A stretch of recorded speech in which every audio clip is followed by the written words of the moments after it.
Hello అండి. Welcome to LL kitchens. ఈరోజు onion egg curry చేసుకుందాము. లాస్ట్‌లో కొంచెం గోంగూర కూడా వేస్తాను. టేస్ట్ అయితే చాలా బాగుంటుంది. మీరు కూడా ఒకసారి ట్రై చేయండి.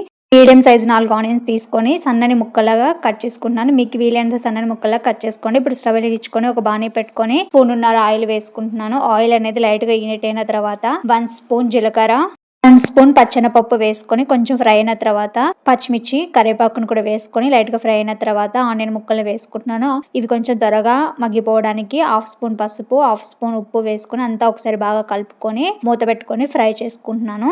ఉడికించి పెట్టుకున్న ఎగ్స్‌ని పైన పొట్టు తీసేసి ఘాట్లు పెట్టుకుంటున్నాను. దీంట్లోకి కొంచెం కారము, ఉప్పు వేసుకొని అంతా ఒకసారి బాగా కలుపుకొని పక్కన పెట్టుకుంటున్నాను. కర్రీ లాస్ట్‌లో గోంగూర వేసుకుంటే చాలా బాగుంటుంది. దానికోసం చిన్న చెట్టుకున్న గోంగూర ఆకుల్ని ఇక్కడ కట్ చేసుకుంటున్నాను. మొత్తం 10 ఆకులే వచ్చాయి నాకు. ఆకుల్ని నీట్‌గా వాష్ చేసుకొని చిన్న చిన్న ముక్కలుగా కట్ చేసి పక్కన పెట్టుకుంటున్నాను.